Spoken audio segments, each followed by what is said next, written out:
Primera Timoteo capítulo 3, versos 8 al 13.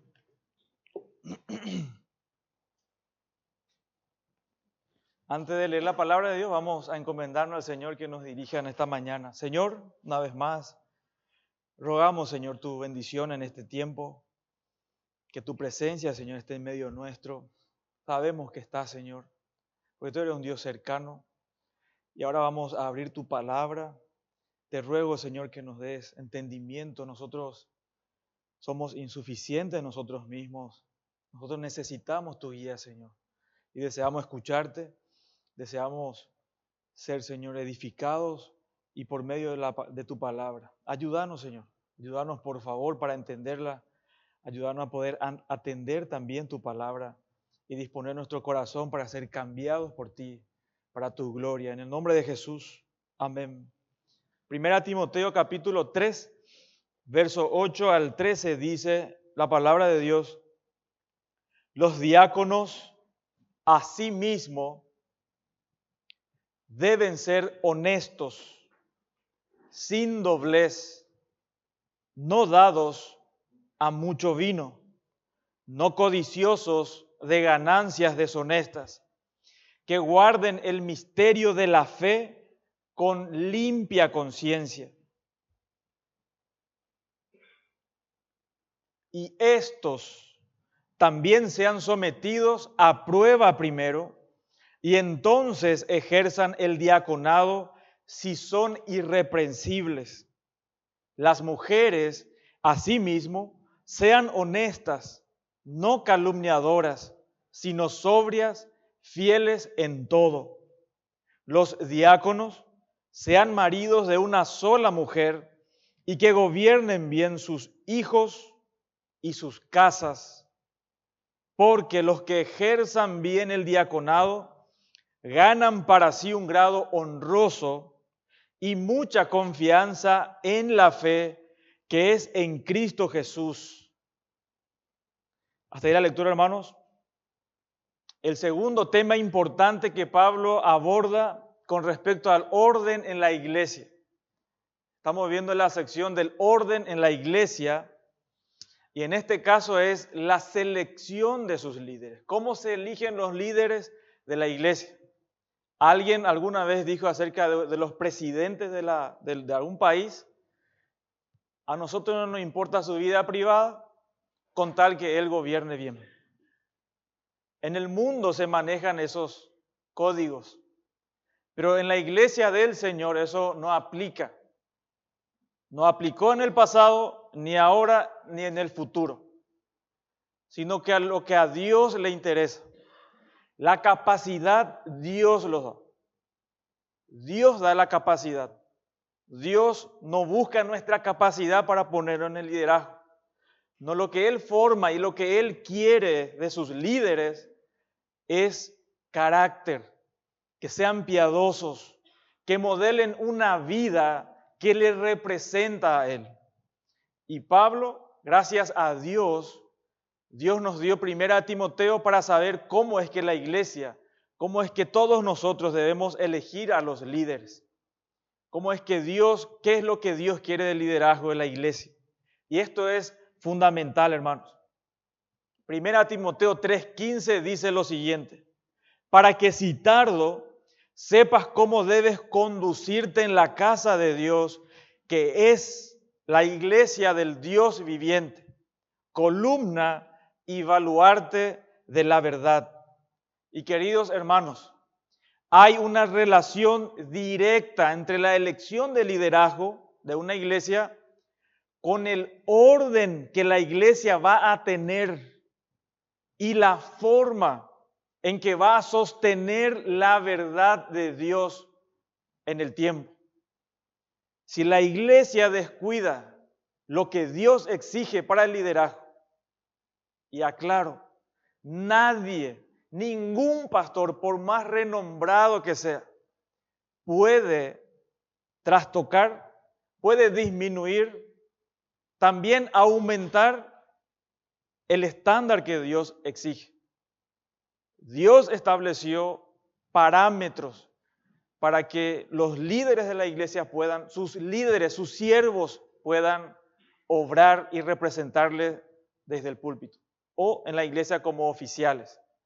Y eso es demasiado importante porque está en juego, hermanos, el hecho de que esta iglesia de verdad sea una iglesia del Dios viviente, que manifieste esa verdad y que sea una columna y baluarte de la verdad, que sostenga, o si no va a ser una iglesia más, una iglesia que no tiene trascendencia, una iglesia ineficaz, y a la larga lo que va a producir es deshonra y vergüenza al evangelio. Esto es central, hermano, esto es necesario. Por eso, si nosotros descuidamos esto, descuidamos este estándar que Dios exige de sus líderes, esta iglesia, para hablar mal y pronto se va a ir al mazo, como se dice vulgarmente. Entonces asimilemos que lo que está en juego es el orden de la iglesia de Dios, para que en consecuencia pueda cumplir su tarea de preservar y publicar la verdad de Dios. La verdad de Dios que nosotros digamos desde este lugar o como iglesia se va a creer, se va a aceptar de acuerdo a nosotros vivamos según el estándar de Dios. Por eso es que Pablo se preocupa demasiado, y realmente no demasiado, es de una forma interesante que Pablo da instrucciones detalladas acerca de dos oficios. En la iglesia encontramos dos oficios. El primero, tratamos el domingo pasado con nuestro hermano Javier, y se trataba del estándar o las características que deben cumplir los ancianos, los obispos, pastores, que son la misma persona. Entonces se trató acerca de los obispos. Estudiamos con nuestro hermano Javier la semana pasada de forma muy clara. Ahora el segundo oficio que vamos a tratar es acerca de los diáconos. Pablo establece calificaciones personales muy similares al de los ancianos, muy similares. Y lo que vamos a ver entonces en esta mañana, en nuestra lectura, no sé si te percataste, que hay una división natural, donde nos muestra las calificaciones en el versículo 8 y 9, nos muestra las calificaciones personales para los diáconos. En el versículo 10, si se fijan, nos muestra que debemos evaluar primero a los diáconos y que luego ejerzan, dice. En el tercer lugar, las calificaciones específicas, según nosotros creemos en esta iglesia, es acerca de las esposas de los diáconos. Y eso vamos a tratar cuando nos toque el versículo 11, para aclarar por qué creemos que se trata de las esposas y no de diaconisas. Hay dos oficios, dos grupos, no tres grupos. Cuarto, si se fijan en el versículo 12, nos muestra las calificaciones familiares que los diáconos deben cumplir. Y en quinto lugar, la dignidad, la recompensa del oficio del diaconado cuando se hace de acuerdo al parámetro de Dios. Que para los diáconos hay recompensa. Y la Biblia dice que hay recompensa para los que ejercen bien el diaconado. Entonces, el primer punto que vamos a tratar en esta mañana es acerca de las calificaciones personales para los diáconos. Versos 8 y 9. Dice la Escritura, los diáconos asimismo deben ser sin doblez, deben ser honestos, sin doblez, no dados a mucho vino, no codiciosos de ganancias deshonestas, y que guarden el misterio de la fe con limpia conciencia. A medida que vayamos a ver de dónde surgen los diáconos, por qué surgen los diáconos y por qué se pide calificaciones muy parecidos al de los ancianos para cumplir esta tarea. Y de verdad es importante, es necesario que esto sea así. Hermanos, era y es una tarea gloriosa.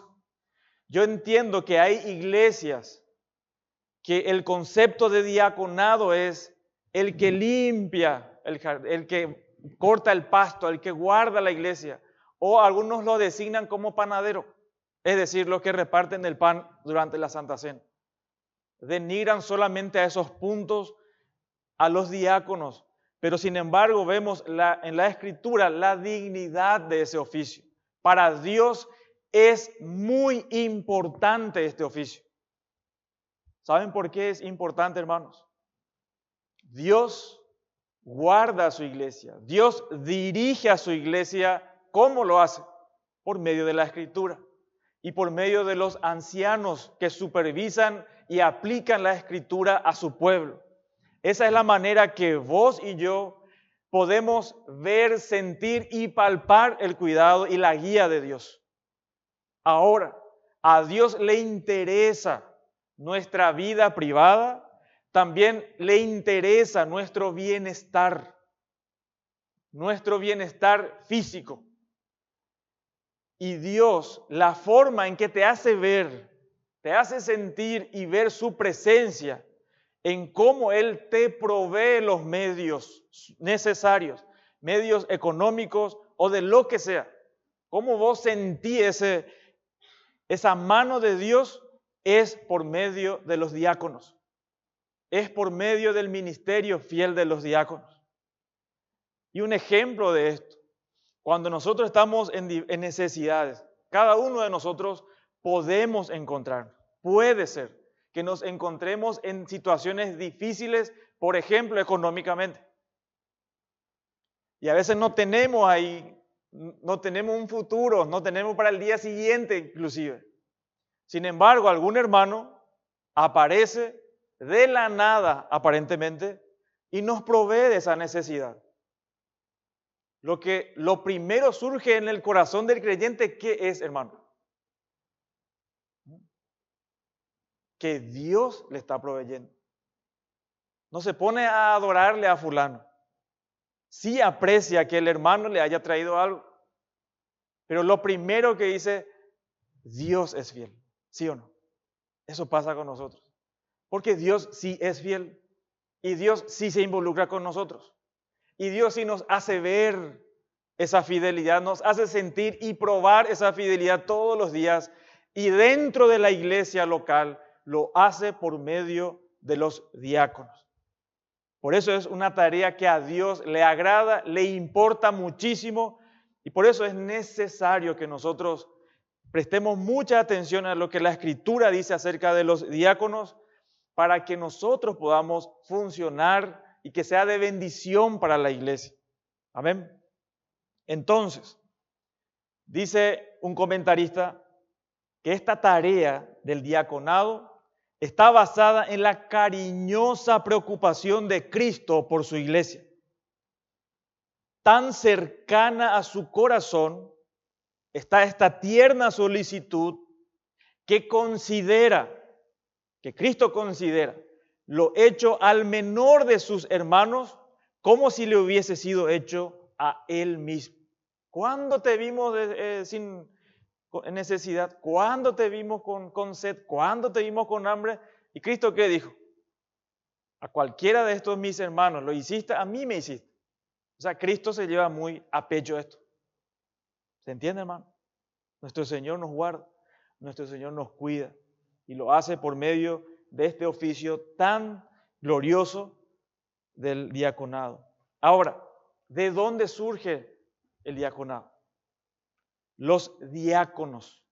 Esta palabra diáconos se transliteró del griego. En el griego es diáconos, con K.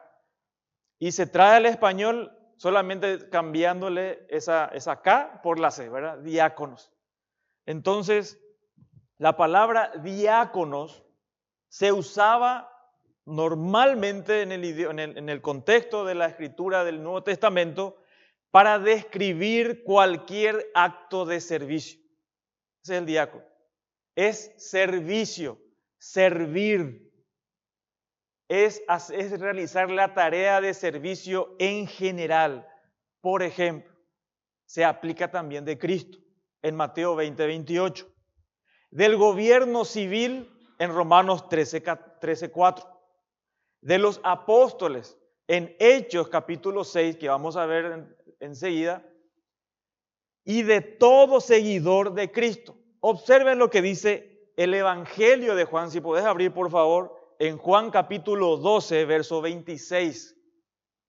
Esta es una palabra común que designa el servicio, cualquier servicio de las personas. Juan 12, 26 dice, si alguno me diaconeó, ¿cómo dice ahí tu texto? Me sirve, ¿cierto? Si alguno me sirve, la palabra ahí es diaconeo, sígame, y donde yo estuviere, allí también estará mi diáconos, mi servidor, dice ahí el texto. La palabra ahí es diáconos, ahí estará mi diáconos, mi servidor. Si alguno me diaconeo, dice otra vez Cristo, si alguno me sirve, mi Padre le honrará. Se refiere también a siervos de Cristo en la predicación y en la enseñanza. Colosenses 1:23, Efesios 3:7, solamente cito estos textos para que si alguien anota pueda corroborarlo después. A cualquier persona que sirve en la iglesia. Romanos 16:1, por ejemplo. En Mateo 20:26, escuchen lo que dice el Señor. El que quiera hacerse grande entre vosotros será vuestro diáconos, servidor. Y el que quiera ser el primero entre vosotros será vuestro siervo. Ahí la palabra es doulos, esclavo. Como el Hijo del Hombre, Cristo, no vino para ser diaconeo o servido, dice el texto ahí. Pero la palabra es diaconeo, sino para diaconeo, otra vez dice, sino para servir y para dar su vida en rescate por muchos. ¿Me sigue, hermano? Sí. Pero, y antes de entrar en esto, entonces el hecho de servir no es exclusivo de los diáconos oficiales, sino de todos nosotros los creyentes. Dios nos dio dones. A cada hijo, Dios a cada uno de sus hijos le da dones. ¿Para qué? Para servir al cuerpo de Cristo. A los ancianos, a los pastores, le da dones de enseñanza. ¿Para qué? Para servir, para enseñarse a sí mismo. No, en beneficio de otros. ¿Se entiende? El don de servicio, el don de administrar y los dones que vemos en la Escritura es para el hermano, es para la iglesia. Todo se enfoca en qué cosa? En servir al cuerpo de Cristo. Todos los dones. Ningún don es para hacer autobombo. No es para proclamarse uno mismo. Yo entiendo que hoy en sectas, inclusive no solamente se conforman en llamarse pastores. No, eso ya es de menor rango. Ahora ya son apóstoles. Nombran apóstoles. Y por si eso fuera poco, si faltara un peldaño más, ahora también se llaman querubines. Después no sé qué se van a llamar. Pero todo con el afán de tener un título y autoridad sobre otros, que la Biblia no ordena. Solamente nos ordena ancianos y diáconos. Son los dos oficios dentro de la iglesia. Eso es lo que vemos en el Nuevo Testamento. Eso es lo que nos muestran las cartas. Entonces, hermanos, diáconos también, así como vemos en nuestro texto, estos requisitos, se usa en sentido específico para referirse a un oficio, a una función específica dentro de la iglesia local. Y es lo que se describe acá en 1 Timoteo 3, 8 al 13. También es importante notar lo que dice Alexander Strauss. Dice que algunas iglesias distorsionan el diaconado bíblico y les consideran de estas tres maneras erróneas. Esto que voy a mencionar son prácticas de algunas iglesias y ven al diaconado de la siguiente manera. Número 1, lo ven como un modelo gobernante. Es decir, hacen del diaconado la máxima autoridad en la iglesia local por encima de los ancianos. De hecho, en este modelo, dice Alexander, en este modelo son los diáconos los que establecen a los ancianos. Actúan más como ejecutivos en lugar de siervos del ministerio. Los diáconos, en este modelo, se convierten en funcionarios gobernantes de la iglesia. Y dice él, este modelo alienta a la división y a la lucha de poderes. Esto es erróneo, es falso, no está sacado de la Escritura.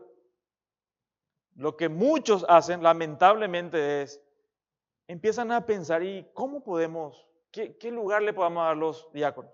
Y empiezan a inventar cosas según sus propias maquinaciones o intenciones. No, hermanos, en la iglesia del Señor, nadie de nosotros puede inventar cómo lo que se hace en la iglesia, cómo lo que funciona en la iglesia. Nadie tiene ese derecho. ¿Saben por qué? Porque ya están las instrucciones de cómo es que debe funcionar una iglesia. Dios, el dueño de la iglesia, establece cómo es que quiere que su iglesia, cuando se reúna, quiere que le sirva. Está clarito. Solamente tenemos que ver 1 Timoteo. Muchos, lamentablemente, no conocen 1 Timoteo. Muchos en el mundo evangélico nunca abrieron 1 Timoteo. Es increíble. Esa es la triste realidad de muchas iglesias. Algunos no lo abren. ¿Por qué? Porque ellos quieren gobernar en la forma que ellos quieren, como mejor les parece. Y otros, para seguir haciendo sus fechorías y aprovecharse de la grey de Dios, para trasquilar a la grey de Dios, para fines lucrativos. ¿Por qué? Porque si la iglesia empieza a conocer cómo deben ser sus líderes, muchos ya no estarían en el púlpito, ya estarían fuera probablemente. ¿Se entiende, hermano? Esto es muy delicado. El segundo modelo antibíblico, no es sacado de la Escritura, es el modelo de administrador de edificios y bienes. Dice Alexander Strauss, en este modelo, a diferencia del anterior, lo reduce a simple administrador del local. Degrada el oficio de diácono y perjudica a la iglesia al privarle del ministerio diseñado por Dios para su iglesia. ¿Sí? El diácono es el que se encarga del mantenimiento si se rompe un piso, él tiene que, esa es su función. Eso es degradar, dice este autor, el oficio diseñado por Dios, el oficio de diaconado. Ahora, hay un tercer modelo y le llama él el factotum de la iglesia. ¿Qué significa? Se refiere al hombre orquesta. ¿Saben qué es un hombre orquesta? Toca la guitarra, toca la batería, toca la trompeta, canta y hace todo, todos los instrumentos. Algunas vez vieron a ese en las calles, él hace de todo y una persona, ¿verdad? Bueno, trabaja en todas las áreas de la iglesia. Su área de trabajo es ilimitado. De esta manera, al final no cumple los deberes específicos del diácono del Nuevo Testamento. Son tres modelos que no corresponden a lo que Dios diseñó respecto al diaconado. ¿Se entiende, hermano? Estos modelos no aplican. No vamos a seguir estos modelos, sino el modelo de la escritura que vamos a ver a continuación. Por eso es importante y nunca me voy a cansar, hermanos, espero no cansarme nunca, si Dios permite, de recordarles que la obediencia a la palabra de Dios es la base indispensable de la vida cristiana y la base para el crecimiento de la iglesia local, su dirección, su corrección y su fidelidad. No se nos manda a inventar nada, sino a ser fieles a todo lo que el Señor nos instruye en su palabra. Dios nos manda a ser fieles, no inventores, fieles a lo que Él ya estableció. Abran por favor Hechos 6, 1 al 7. Hechos capítulo 6, 1 al 7. Para entender la función principal de los diáconos, tenemos que remontarnos a Hechos capítulo 6, 1 al 7.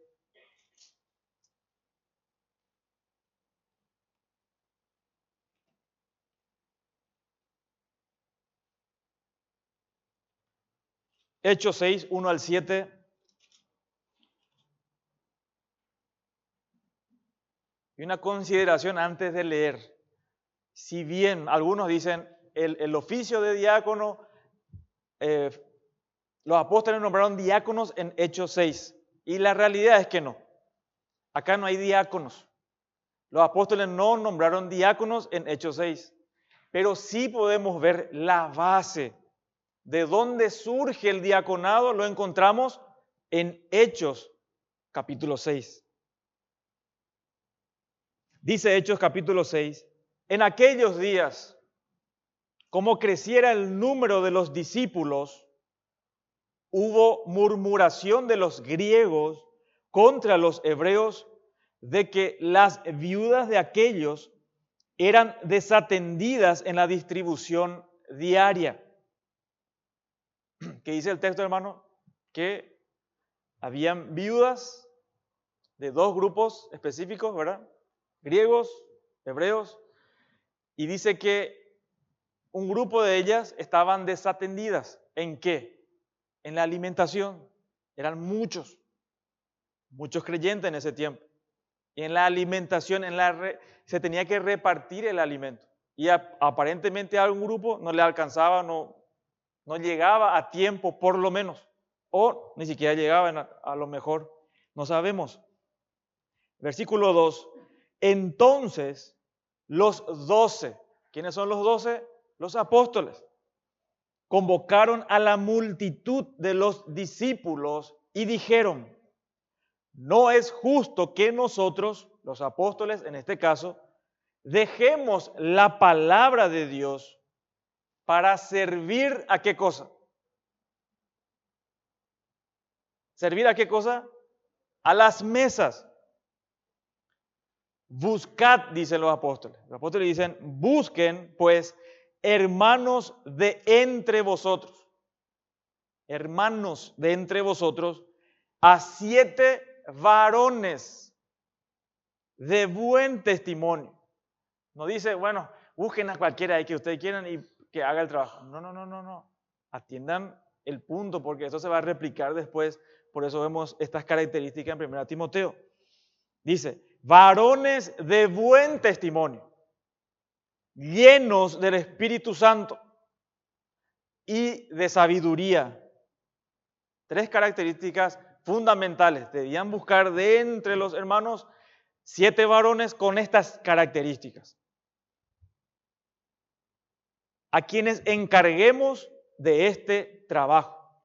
Y nosotros, dicen los apóstoles, persistiremos en la oración y en el ministerio de la palabra.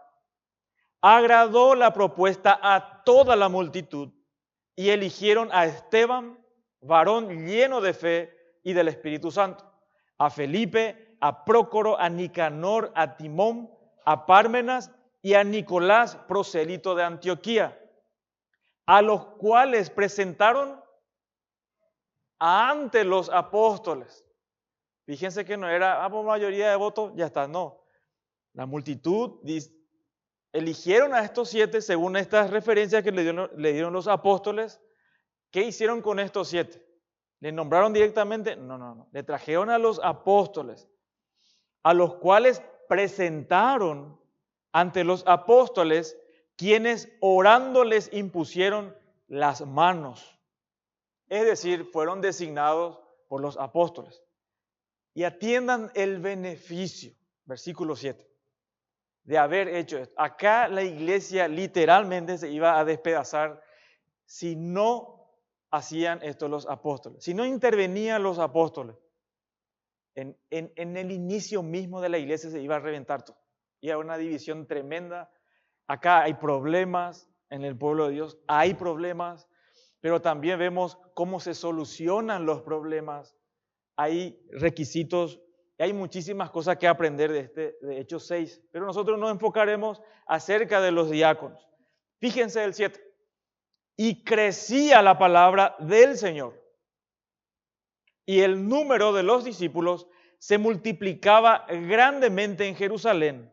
También muchos de los sacerdotes obedecían a la fe. ¿Cuál es el beneficio entonces de haber actuado conforme a la Escritura, conforme a los apóstoles, y haber hecho de esa forma en ese momento? El beneficio fue que la palabra del Señor, dice, crecía, y el número de los discípulos había convertidos, había orden. ¿Me siguen, hermano? ¿Están acá? ¿Sí? Entonces, de acuerdo a la necesidad que surgió acá en Hechos 6, observamos dos cosas o dos resultados de esta necesidad específica acá en Hechos 6. 1, aliviar a los apóstoles, que en ese momento específico eran los primeros dirigentes oficiales de la primera congregación cristiana. ¿Para qué cosa? ¿De qué le alivió estos 7 hombres llenos de fe del Espíritu Santo? Les alivió de la carga. No es que los apóstoles dicen, nosotros nunca más nos metemos en la necesidad de la gente, no vamos a colaborar más. No, ellos no dijeron eso. De hecho, que ellos siguieron haciendo. Es inevitable para el creyente. Pero ellos dijeron, nosotros necesitamos dar prioridad a dos cosas. A la enseñanza y a qué cosa? A la oración. Esto es demasiado importante. Entonces les alivió a los apóstoles, le aliviaron a los apóstoles para dar prioridad a la palabra de Dios y a la oración. El segundo resultado es que proporciona cuidado oficial, también responsable por el bienestar físico de los creyentes necesitados. ¿Se entiende? Se oficializó este oficio, o por lo menos se dio este marco oficial para que ciertas personas con ciertas características lo hagan y cuiden a la iglesia local. Imagínense que cada uno dice, no, yo quiero ser diácono, a mí me interesan las personas y le quiero ayudar. Pero nosotros no le conocemos, no conocemos su carácter, ni siquiera sabemos si es creyente. Porque cada uno se va a ofrecer para ayudar a las personas. Pero, fíjense hermanos, que acá hay una responsabilidad tremenda.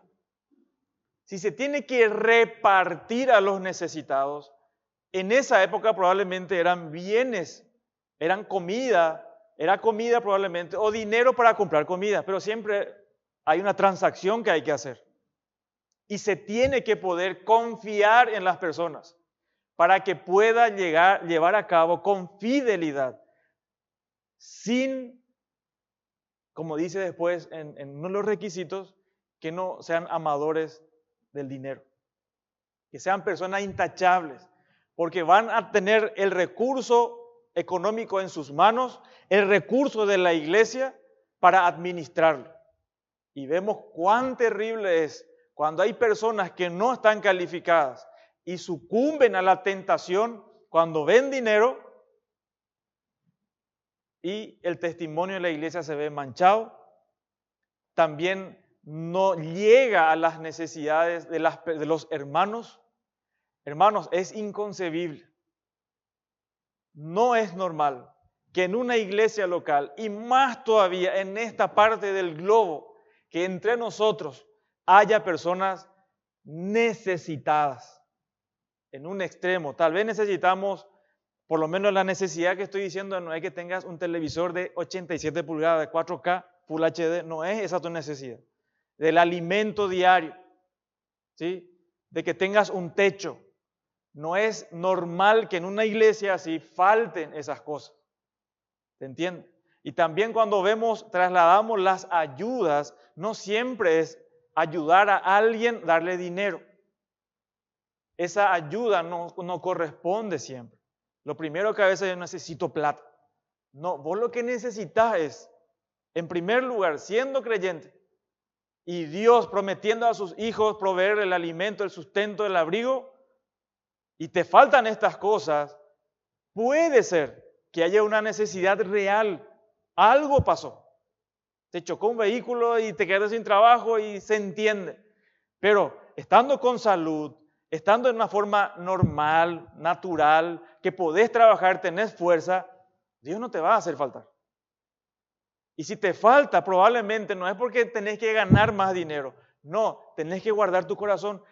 Restaurar tu corazón, a lo mejor está siendo avaro, codicioso y está buscando más, no le alcanza nunca. Hay personas así. Entonces, lo que no necesita esa persona es que se le dé más dinero, sino que se le ayude a saber administrar lo que Dios le otorga. ¿Se entiende, hermano? Para que tengamos en claro, no es que ahora nos van a dar dinero. No, no siempre va a ser así. De hecho, que no se da inescrupulosamente eso. Eso vamos a ver también más adelante. Es importante tener en claro cómo Dios obra en medio nuestro. Entonces vemos, para aliviar a los apóstoles de la carga de estar de lunes a lunes detrás de las personas para ver quién necesita, no, necesitan estudiar la Escritura, orar. Y se oficializó en este caso a responsables para el bienestar físico de los creyentes. Podemos entonces ver de Hechos 6 la función principal de un diácono.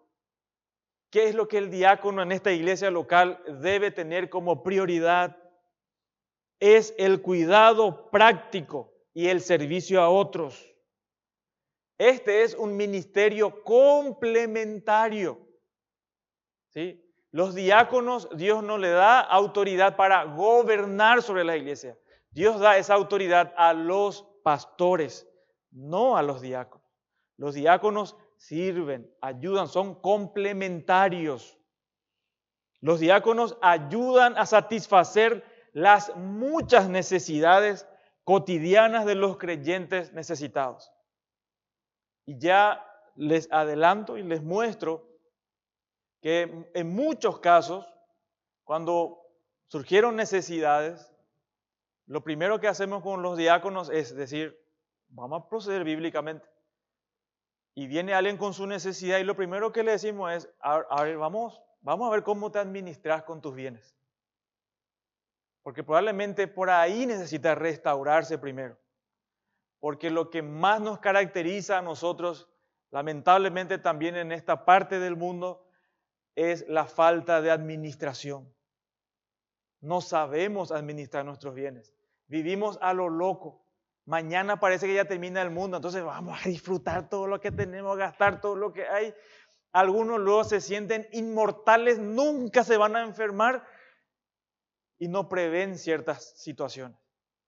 Entonces, lo primero que hacen los diáconos es sentarte con nosotros, vamos a abrir la Escritura y vamos a ver una restauración en tu vida. No estamos metiendo nuestra mano en su bolsillo, eso no lo hacemos. Sino vemos cómo te estás administrando con los bienes que Dios te da. Pero en el 99,9 de los casos, ahí está el problema, hermano. Para no decir 100%. Ahí nomás está el problema. Entonces,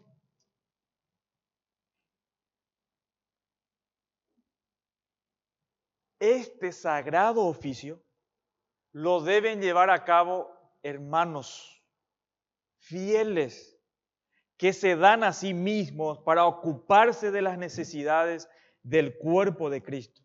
deben estar involucrados en el ministerio de compasión hacia el pobre y necesitado.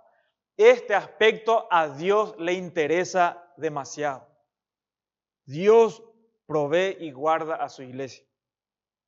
Dice el texto, los diáconos asimismo deben ser honestos. Acá entramos en las calificaciones.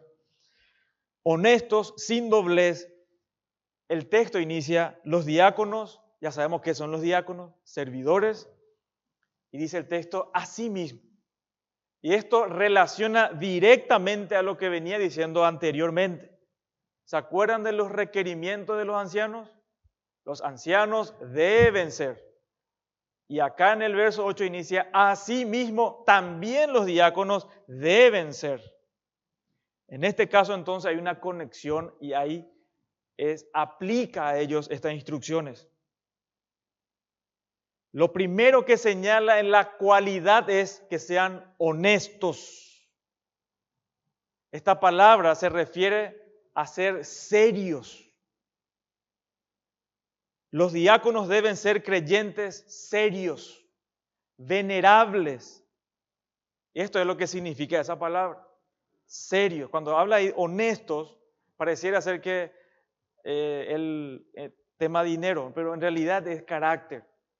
Él tiene que ser una persona seria, que ve la vida de forma seria, no un bromista, no alguien alocado. No, él tiene que ser serio, él tiene que ser alguien respetable, venerable. No se refiere solamente a lo correcto de sus modales y conducta, sino también a que en su pensar y en sus actitudes interiores deben ser hombres honorables y respetables.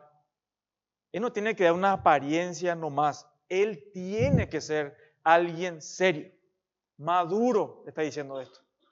Alguien a quien se le puede, que cuando habla contigo, vos, tu corazón, no, este es un cachafa, ¿qué me va a decir esto? No, que alguien que vos respetás, alguien serio, ¿se entiende, hermano?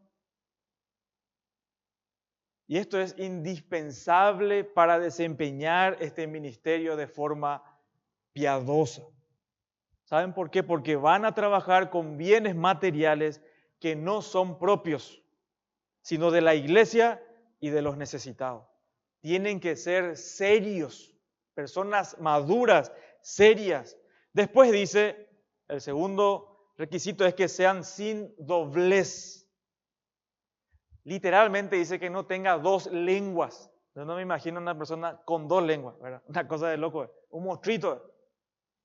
Entonces dice, no tiene que ser de dos lenguas.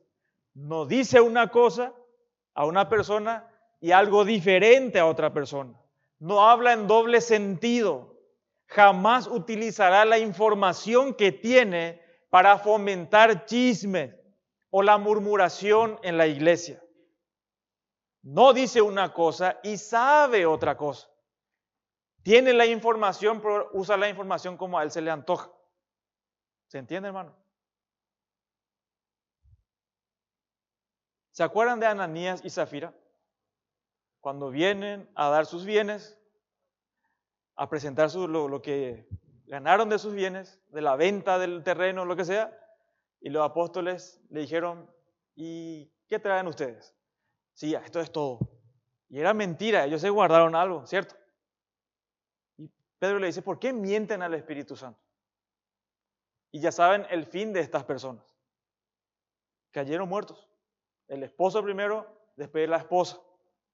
En ese caso, acá hay un ejemplo claro de personas con doblez. Estas personas no son confiables.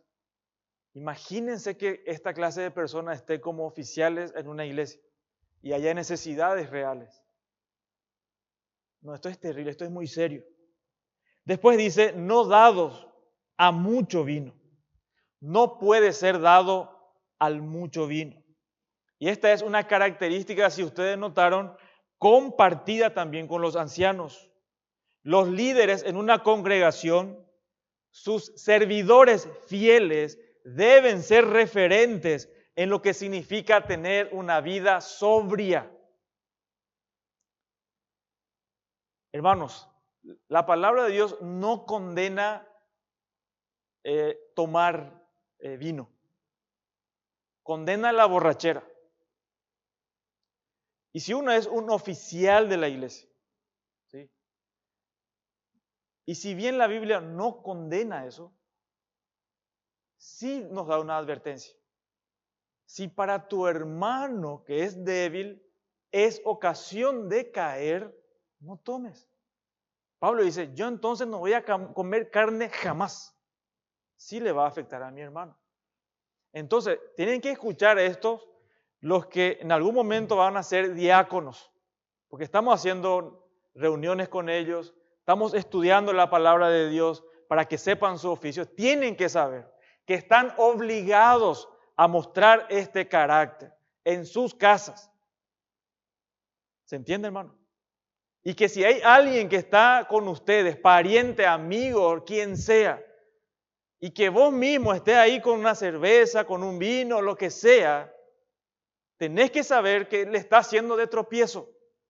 Tenés que evitar eso. Y si nosotros vemos, por eso menciona que sean puestos a prueba. Y los 2 diáconos que tenemos y los que queremos agregar están en prueba.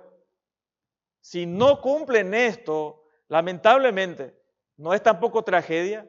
Se van a sentar, cuidar a su familia y lo que sea, genial, pero no van a poder ocupar ese oficio.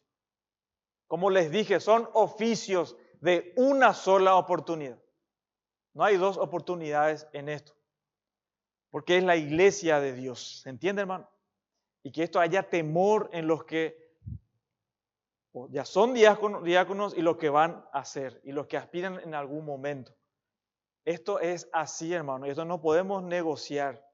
No es mi iglesia, es la iglesia del Señor, y esto se tiene que respetar por amor de la iglesia y por amor del Señor. Amén, hermanos. Entonces, no dados a mucho vino. ¿Qué significa no ser dado a mucho vino? Como si fuera que los diáconos pueden tomar un chiqui más. No dice eso. De hecho, que en el tiempo del Nuevo Testamento, el tema del alcohol, del vino, tampoco era que tenía 30% de alcohol como es de ahora. No comparen la botella de vino que se compra ahí en el súper con el vino que se tomaba en esa época. No se le agregaba alcohol a eso, fermentaba solo. Sí hacían mistura, es decir, mezclaban hierbas, lo que sea, para hacer más fuerte esa bebida. ¿Me entienden? Entonces, no, tomaban vino como loco. No. Emborrachaba también, claro que tiene alcohol, ¿verdad? Entonces, significa que ni los pastores, ni los diáconos pueden ser personas que están controladas por bebidas alcohólicas. Porque dentro de nosotros puede haber hermanos que están luchando con ese pecado de la borrachera. Y tienen que saber, si le estás creando ocasión de caer a su hermano, Dios te va a pedir cuenta de eso. No es poca cosa hacer tropezar a uno por quien Cristo murió. Tengamos ese temor de Dios y ese amor por nuestros hermanos. ¿Se entiende, hermano? No tomen. Si es posible, olvídate de eso. No es poca cosa, hermano. La borrachera no es de creyentes. Eso es pecaminoso. Siempre es pecado y causa consecuencias terribles. Lo primero no, ni siquiera tu bolsillo, porque sí afecta. Tu hijo te está mirando y vos le estás mostrando que el evangelio es falso, que Dios no existe, que Dios no tiene ninguna autoridad sobre tu vida, que vos sos tu propio dueño. Y probablemente vas a cerrar el oído y el corazón de tus hijos por tu mal ejemplo. Tenés que saber y cortar, evitar completamente. La Biblia dice huir, viví huyendo de eso. No necesitas eso. Inclusive algunos lo toman para poder olvidarse, dice, de ciertas situaciones. O porque le hace sentir bien. Eso se llama adicción. Y tenés que reconocer, es una adicción, no es normal. Y mucho menos que estén ahí en Facebook y toda esa cuestión en las redes mostrándose. ¿Qué es esa situación vergonzosa? Hermanos, si tenés temor de Dios, Cuida tu testimonio. El testimonio de la iglesia está en juego, la verdad del evangelio está en juego en ese caso. Entonces, tenemos que ser controlados, tenemos que tener la mente sobria. Cuando hay necesidades y vos estás ahí mareado, ¿qué vas? ¿Cómo va a ocuparte de esa necesidad? Porque puede ser algo que surja como un imprevisto y vos estás ahí todo mareado. Andá, vamos a ayudarle a fulano y se va a ir a no sé a dónde, ¿verdad? Se va a otro lado, se va al súper. No, hermanos, sobriedad. Esto es la iglesia santa del Señor. Pero se aplica también a cualquier sustancia, hermano. Ahí se vino nomás, las drogas, lo que sea, no sé, toda sustancia que te quite la sobriedad. ¿Sí? Otro requisito dice, no codiciosos de ganancias deshonestas o ganancias vergonzosas. Pablo tiene en mente a una persona sin escrúpulos, a una persona capaz de abrazar una buena causa por amor de una ventaja material. Describe a una persona que no le importa cómo obtiene dinero. Lo que le importa es obtenerlo a toda costa. No importa, es un estafador, es un ladrón. Es el hombre de espíritu mercenario, dice un comentarista, que se da entero en su búsqueda de riquezas, ansioso de aumentar sus posesiones, sin importar los métodos, sean justos o malos. Hay un ejemplo clásico. Judas es un ejemplo de un codicioso de ganancias deshonestas. Atiendan lo que dice Juan 12:6. Pero esto dijo cuando una mujer derramó a los pies de Cristo. No siquiera es por el apóstol Pedro que le derramó a Pedro, no, a Jesús fue. Derramó un perfume muy caro. Y él dice, ¿por qué esto en vez de romper y me hace desperdiciar? ¿Cuánto necesitado hay? Y era cierto, había necesitado. Se hubiese vendido ese perfume por tanto dinero y dado a los pobres. ¿Verdad que es noble? ¿Es algo malo que dijo Judas? No era malo, porque había necesitados. Pero atiendan cómo Dios le descubre. Y dice en Juan 12:6, pero esto dijo, no porque se cuidara o le importaran los pobres. Atiendan lo que dice acá, sino porque era ladrón. Esta es la descripción que Dios da de este personaje. Sino porque era ladrón y teniendo la bolsa, porque él administraba el dinero. Imagínense, Jesús le dio para administrar. Jesús le eligió. Y este era un cara dura a nivel jefe. Cuando Jesús le dice, uno de ustedes que están comiendo conmigo, y no había 13 ni 14, 12, uno de ustedes me va a negar, me va a traicionar. Los 11 discípulos, y esto hace un creyente siempre, los 11 discípulos, ¿seré yo? ¿Notaron esa situación? ¿Y quién se cayó? ¿Quién no se menciona que dijo, seré yo? ¿Quién se quedó calladito, se hizo el embotador? Se hizo el desentendido, como que nada pasaba, que no se refería a él. ¿Quién se hizo el desentendido? Fue Judas. Pero los otros sí se escandalizaron. ¿Y si yo soy? Imagínense, hay un temor. Los Judas se comportan así. Fingen apariencia de piedad, pero en el fondo, adentro de su corazón son ladrones, son traidores a Dios y no les importan las personas. Si no le importó el Hijo de Dios a ese personaje. Cristo, hermano. ¿Qué más te queda? Como dicen algunos, probablemente esta persona, Judas, está ahí al lado de Satanás, va a estar en el infierno. En el lugar más terrible. Que está el Hijo de Dios y le entrega con un beso. Imagínense. Entonces, este es un clásico ejemplo de alguien, imagínense uno de esos entre nosotros como diácono. La iglesia va a ser perjudicada. Los creyentes van a ser dañados. ¿Qué es lo que pasa en muchas iglesias? Son ladrones que cuando empieza la reunión ya te dice, tenés que pactar si querés bendición. Tu diezmo, tu pacto, si querés bendición, si querés que el Señor te provea, ellos se vuelven ricos. Y la gente más pobre. ¿Sí? Porque no les importan las personas. No le importa a Dios. Por eso tenemos que abrir bien los ojos, hermanos. No ser emocionados. A mí me parece fulano. No, vos lo que te parece. Vos no sabes ni vos no te conoces. Vamos a ver la escritura que dice, y si cumple este requisito, sí, puede ser. Después dice que guarden el misterio de la fe con limpia conciencia. Esta es la parte larga, después lo vamos de corrido, hermano. Esto es importante, ¿sí? Porque así vamos a elegir nuestros diáconos próximamente, no se cansen. Esto me indica en primer lugar, como hacen en muchos lugares, lamentablemente, los que más saben de la Biblia, pastores. Y los que más o menos saben, y que no le dan mucha importancia, pero quieren servir, diáconos. No. Ese no es el concepto que Dios quiere de sus oficiales. Dice que guarden, que se esfuercen al extremo, dice acá la Escritura cuando dice que guarden el misterio de la fe con limpia conciencia.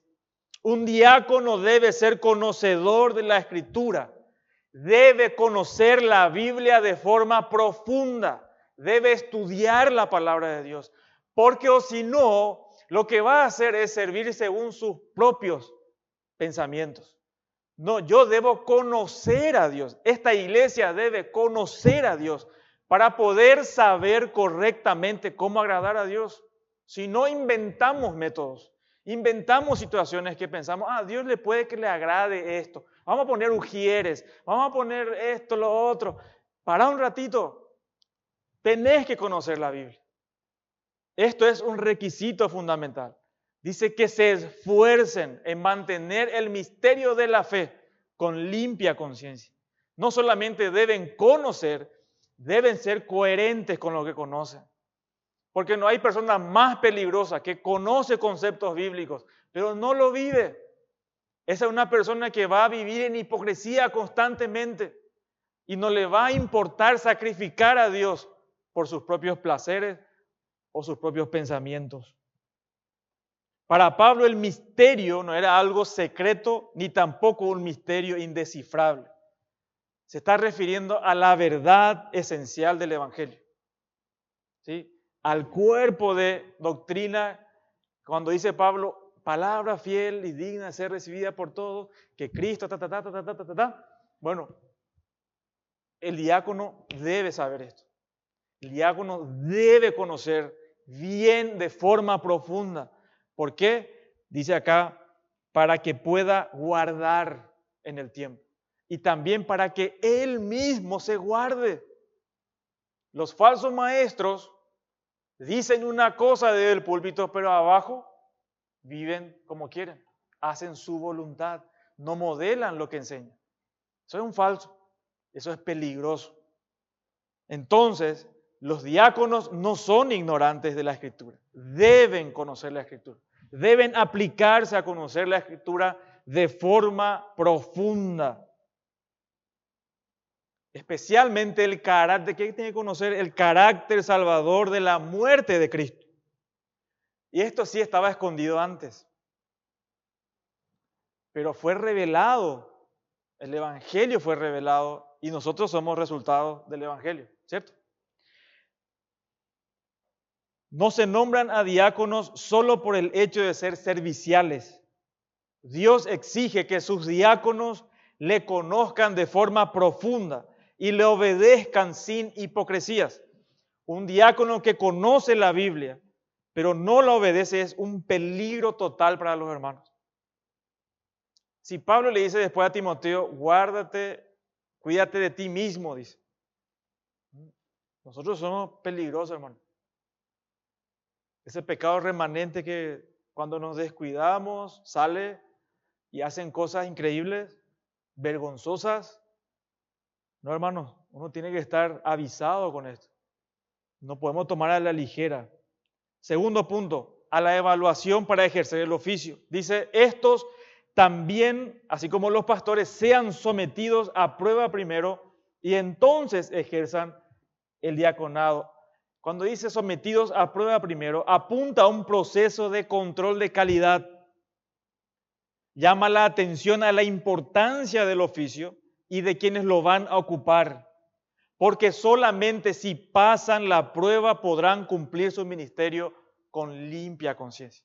¿Sí? Si no pasan la prueba, va a fallar y probablemente va a desfalcar a la iglesia. Probablemente le va a robar a los hermanos. Probablemente en vez de ir a ayudarle, le va a decir, mira, o sea, que se necesita esto y lo otro, podés dar más, ¿sí? Anda a hacer un préstamo, vende tú esto y lo otro, porque, ¿se entiende, hermano? Esto no es para tomar a la ligera, esto es serio.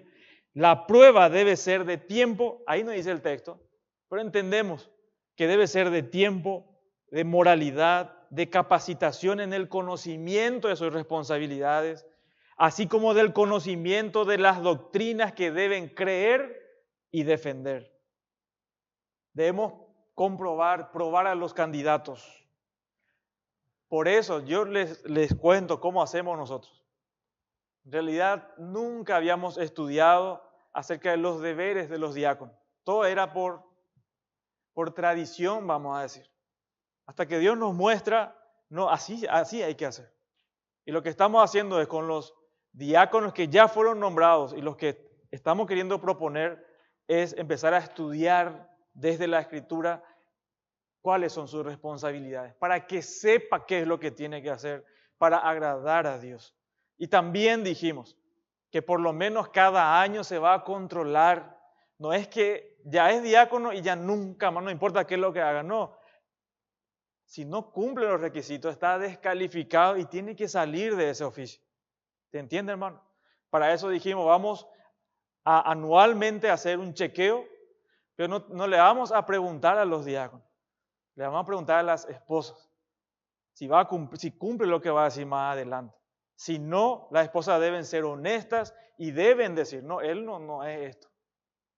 Si ama al Señor y si ama a la iglesia, las esposas deben poder ser sinceras y decir, no, mi esposo no es eso. Acá en casa es un diablo, nos maltrata, no nos cuida. Esto es necesario, hermano, para cuidar la pureza de la iglesia y del oficio. Y este es un mandato, hermanos. Dice, y entonces ejerzan el diaconado si son irreprensibles. Si cumple todo esto, se pone a prueba y sostiene en el tiempo la prueba que los ojos de los hermanos, de la esposa, de su familia, entonces, dice, pueden ejercer el diaconado. Solo entonces. Si pasan la prueba con éxito, entonces significa que es irreprochable. Literalmente significa para no ser llamado a cuentas. ¿Sí? Vení por acá un ratito, pasa esto contigo, es cierto, ¿verdad? Y es cierto, porque puede haber calumnias también, puede haber mentiras, pero para eso la palabra de Dios lo desvela todo. La prueba principal es que sean irreprensibles. Ejercer el diaconado significa sencillamente servir como diácono. Por eso dice, entonces ejerzan el diaconado. Es servir. Tercer punto, las mujeres, asimismo, estas son las calificaciones de las esposas de los diáconos. Las mujeres asimismo sean honestas, no calumniadoras, sino sobrias, fieles en todo. Pablo nos pone en aprieto, ¿verdad? Porque este es difícil. Algunos dicen, no, esto se trata de las diaconisas. No, esto se trata de las mujeres que ayudan a los diáconos. Hay tres pensamientos al respecto. Pero ¿qué vemos nosotros en este texto? Dice las mujeres a sí mismas. No dice ahí las diaconisas. ¿Sí? Cuando se trata de los hombres, de entrada dice los diáconos deben ser. Cuando en Hechos 6 se eligen ¿qué se elige? Elijan varones. ¿Sí? Dice las mujeres a sí mismas. Y nosotros de verdad respetamos a queridos hermanos que tienen otra postura de lo que nosotros tenemos. Y está bien, no hay problema. Ellos, ellas y nosotros, ¿verdad? Según vemos nosotros acá, el convencimiento, la convicción que tengo en la Escritura es que se refiere a las esposas de los diáconos. En primer lugar, el contexto que nos dice. En estos 6 versículos, Pablo menciona diácono, diaconado, diácono, diaconado. Pero cuando llega al versículo 11 y se refiere a las hermanas, ¿por qué no dice las diaconisas? No, las mujeres. Si bien esa palabra es gine, significa mujeres, puede ser casadas, solteras, como vimos en otro aspecto, ¿verdad? En versículos anteriores. Pero acá es llamativo que no les llame diaconisas. Allá en Romanos 16, Pablo dice, Febe, la diaconisa de... En realidad la palabra es servicio nomás. Las hermanas, no dice acá que las hermanas no tienen que hacer nada. No, hermano. En el ministerio de Jesús, ¿quiénes estuvieron cuando todos los machos, ¿verdad?, corrieron? ¿Quiénes se quedaron con Jesús? ¿Quiénes ayudaron a Jesús? ¿De dónde provenían sus ayudas más abundantes? De las mujeres.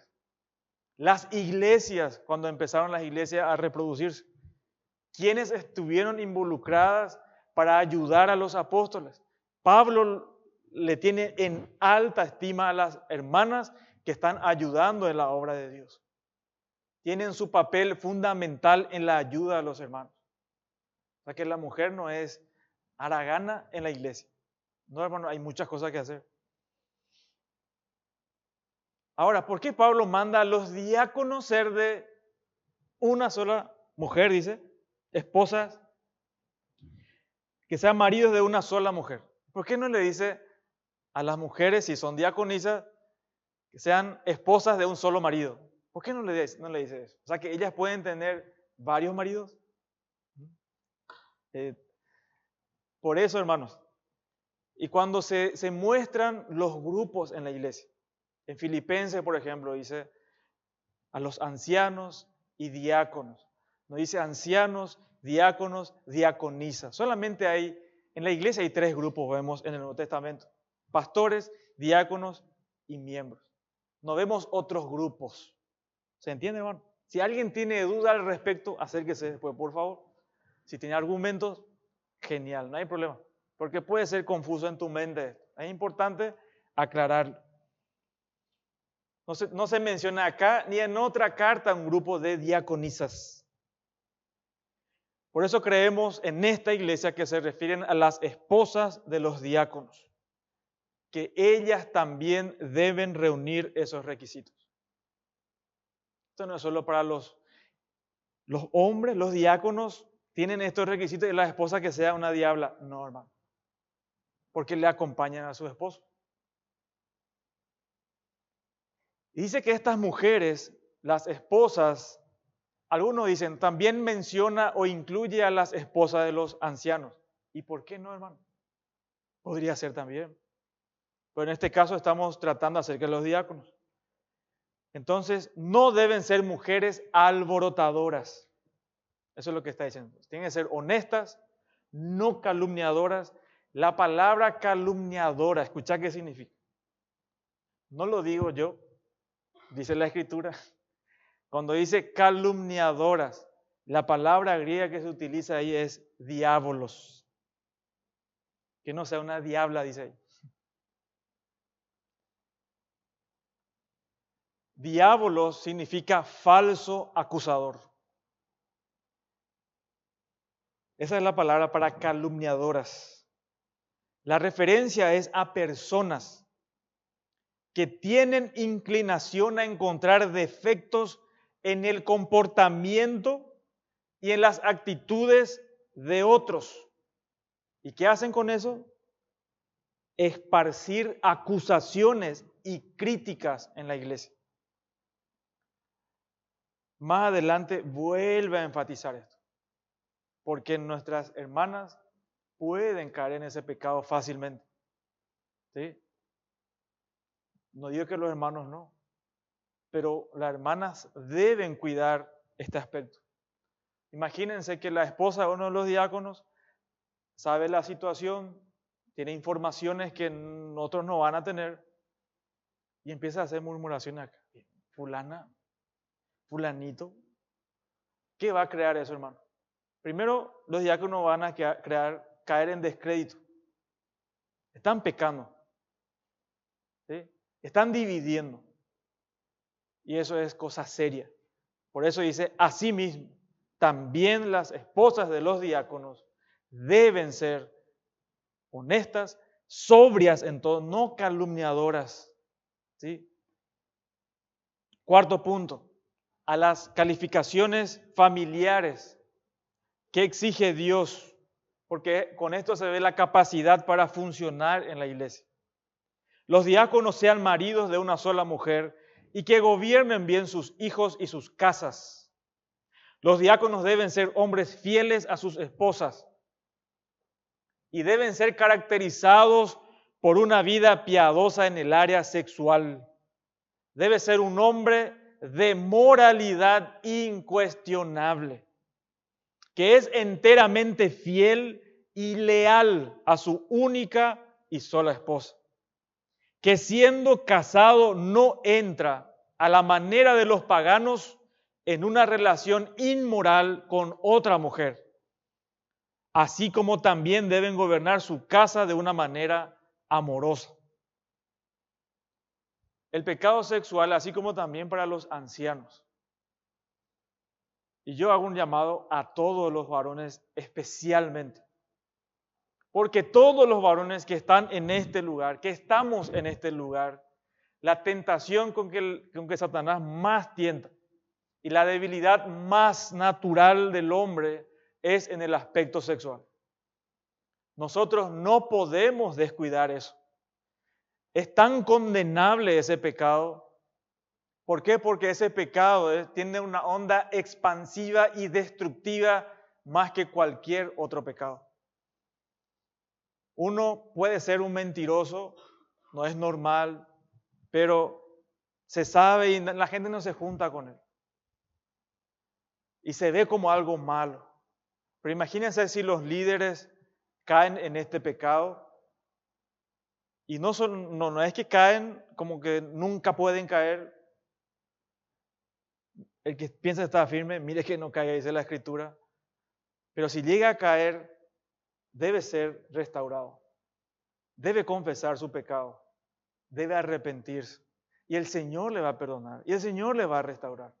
Pero lo que no puede hacer es seguir permaneciendo en este lugar y seguir siendo un oficial de la iglesia. ¿Saben por qué?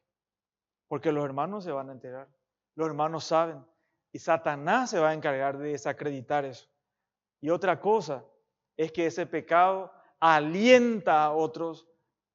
Es como que ya se liberó el pecado.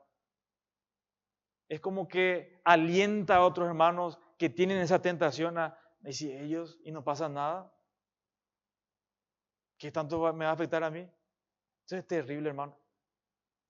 Y ustedes ni se imaginan las tentaciones que hay en ese aspecto. Por eso los hombres deben cuidar eso. Deben cuidar lo que ven en internet. Deben cuidar sus ojos a ese respecto. Deben evitar conversaciones. Deben evitar influencias de inconversos en sus vidas que les alienten a eso. Literaturas que le alienten a incentivar la lujuria. Eso es terrible, porque va a destrozar tu familia, no te va a atacar a vos nomás, va a destrozar tu esposa, a tus hijos, a tus hermanos, a tus parientes, a la familia de tu esposa, a tu familia, a la iglesia en general. Afecta a montones este pecado. Y Dios dice que a los adúlteros y a los fornicarios, Él los va a juzgar. ¿Por qué? Porque atenta directamente contra el carácter santo de Dios. Dios no es infiel con su pueblo, hermano. Dios no traiciona a su pueblo. Cristo ama a su iglesia y nunca va a dejar de amarlo, nunca va a dejar de ser fiel con su iglesia. Por eso sus oficiales deben ser lo mismo en sus casas. Porque si no lo son en sus casas, mucho menos en la iglesia. Y lo que va a traer es vergüenza a la iglesia del Señor, al Señor mismo, al Evangelio. Por eso mandan. Tienen que ser fieles. Tienen que ser fieles. Tienen que servir, tienen que amar a su esposa. Si vos, hombre, que aspirás a ser diácono, y vos no podés preferir a tu esposa, a tus hijos y guiar y servir, no ser un egoísta, no ser un patán en tu casa. Si vos no podés hacer ahí eso, mucho menos con personas que no son de tu sangre. Mucho menos te va a interesar las personas. Por esto es necesario que el diácono en este caso dice, gobierne bien su casa, a sus hijos, que ame a su esposa. ¿Se entiende, hermano? Es necesario. Es necesario. No se puede negociar esto. No negocies. No pienses que vas a negociar. Dios no puede ser burlado. Le dije a una persona que yo sabía lo que hizo y le mostré este texto para que vean nomás que el corazón cuando el pecado te vuelve un imbécil, te vuelve el pecado. Te hace un tonto. Te hace un tonto, hermano. Le muestro este texto. Acá dice, léeme un poco que dice este versículo. ¿Sí? No os engañéis, Dios no puede ser burlado. Todo lo que el hombre siembre, eso va a hacer. No te burles de Dios. ¿Qué significa ese texto? Esperando que ahí se tire en el piso o qué sé yo, llore y perdón al Señor, ¿verdad? No, eso significa esto y lo otro. Así de una forma descarada. Porque el pecado hace que seas insensible a Dios. Hace que no tengas temor de Dios. Hace que profanes lo santo. Hace que pisotees la sangre de Cristo. Y eso no es poca cosa. Tenemos que tener temor y debemos vivir huyendo de la fornicación, dice Pablo a los Corintios. Eso no es de un día y ya te sirve una semana. No, todos los días delante de Dios. Rogarle al Señor que guarde, porque eso te va a destrozar. Va a destrozar tu familia, hermano. Evitemos esa situación. Entonces dice que gobiernen bien a sus hijos y sus propias casas. Esto no significa que ahí nunca hay problema. No hay casas así. Entonces nadie, vamos a venir luego en la iglesia, ¿verdad? No se refiere a eso. Sino que esta persona guía a su familia con la escritura. No hace su voluntad a golpazos, no. Guía, hay problemas. ¿Y cómo solucionan sus problemas? Lo solucionan bíblicamente. Bíblicamente proceden. Eso es gobernar bien la casa. Eso es dirigir la casa. Yo no dirijo según mis antojos. Yo lo dirijo según la Biblia me indica. Mis expectativas con mis hijos y mi esposa deben ser bíblicas, no una expectativa mundana, expectativa bíblica. Y debo guiar a mi familia en la escritura. ¿Se entiende, hermano? Para terminar el quinto punto, a la dignidad y recompensa. Porque los que ejerzan bien el diaconado ganan para sí un grado honroso. Y por supuesto, hermanos, si un diácono reúne los requisitos y es un hermano fiel, ¿quién no le va a amar a ese hermano? ¿Quién no le va a respetar? Porque va a ser una bendición para la iglesia. Y mucha confianza en la fe que es en Cristo Jesús. Dice MacArthur, 2 recompensas aguardan a hombres que ejercen bien el diaconado. Bueno, él dice hombres y mujeres.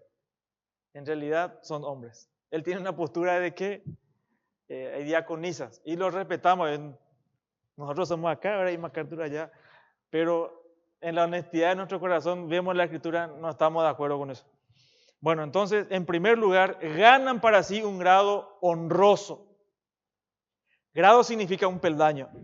Es diferente. No está diciendo, él es el diácono. No se refiere a eso. Sino que se destaca. ¿Sí? Se puede, es notorio. Eso es lo que está diciendo.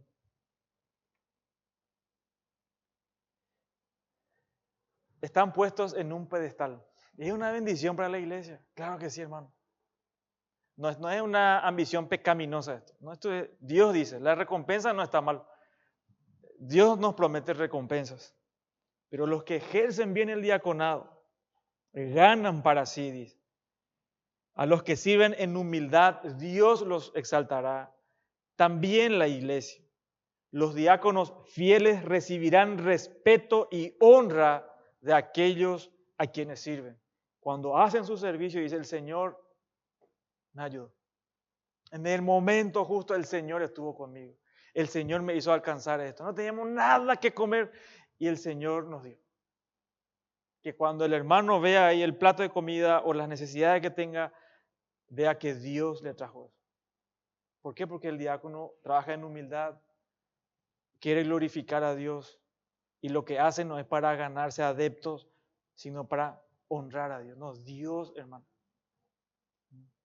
En segundo lugar, ganan mucha confianza en la fe que es en Cristo Jesús. Se refiere a la esfera de la verdad cristiana, la familia de los creyentes. El servicio exitoso engendra confianza y seguridad entre el pueblo a quien se sirve. Los que sirven a Dios bien y ven su poder y gracia obrando en su vida tendrán denuedo para servicios aún mayores. Son personas de confianza. La iglesia debe confiar en ellos.